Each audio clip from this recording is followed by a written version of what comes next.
አልሰማሽ ማቴ ምን አለ ሴቶች አይችሉም አሁን ናኒ አስቸጋሪ እስቲ አሳይሻለሁ ናኒ ብለያማሃት ነው ችግር የለውም ግን እናሳ ምን እርግጠኛ እስኪ እናንተ ዶሮውን ስጡን አምናችሁ እንጂ እናንተ እናሰረልኝ ማናም ታርጂ ነው ማረድ ነው ምንድን ነው አርደው ይስጡኝ ከዛ እኔ እንዴት እንደምገነጣጥለው አሳያችኋለሁ እኔ ቢያስራሱ እርግጠኛ ነሽ ማርያምን ዶሮ ገዝቼ መጥቼ ነው ማሰራሽ በቃ ሰራለሁ እርግጠኛ ነሽ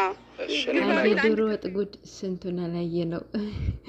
የዶሮ መገነጣጠል እኮ ይከብዳል የምር እውነት ነው ይከብዳል ሀይሚዬ ለካ በጥያቄ ተፈጣ ነው ሂስትሪ ላይ ቁሌቱን ያለቀቀችው ማለት ነው እንዳው ገነጣጥሎ የሚሰጠኝ ውለታውን ከፍለዋለሁ ብላለችና ይከብዳል በነገራችን ላይ መገነጣጠል ማለት ያው ሙያ ከእናት ወደ አይደለም የምትለምዱት ይለመዳል የማይለመድ ነገር የለም እሷም ትለምዳለች ዴይ ቱ ዴይ ነገ ትዳር ትይዛለች ልጆቿ ታስለምዳለች ማለት ነውና አሁንም እየለመድኩ ነው ብላለች በፊት አላዛር ኢንተርቪው ሲያደርጋት ዶሮ መገነጣጠል አልችልም ብላለችና ልክ የዛሬ አመት ነው አይደለ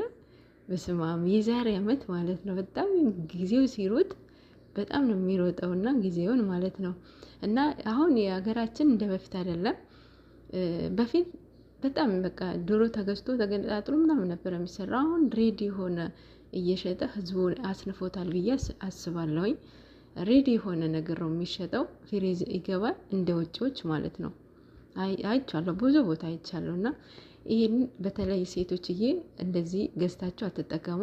ሙያችሁን በዛ ለመዱት በየራሳችሁ መጀመሪያ ራሳችሁ መቼም ሙያ ከእናት ወደ አይለመድም አይደለ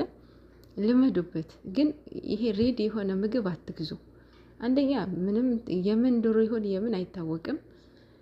ሁለተኛ ሙያም ትለምዱበት አላችሁ ማለት ነው ስላየሁ ነው አገር ላይ በቃ ሬዲ የሆነ ፍሪዝ ውስጥ ይገባል የሚፈልግ ገዝቶ ይሄዳል ማለት ነው ይሄንን ሙያችሁን ያሰንፈዋል ማለት ነውና ቅመሟ አንቺን ብቻ አይደለሽም አብዛኛው ዶሮ መገነጣጠል አይችልም ማለት ነው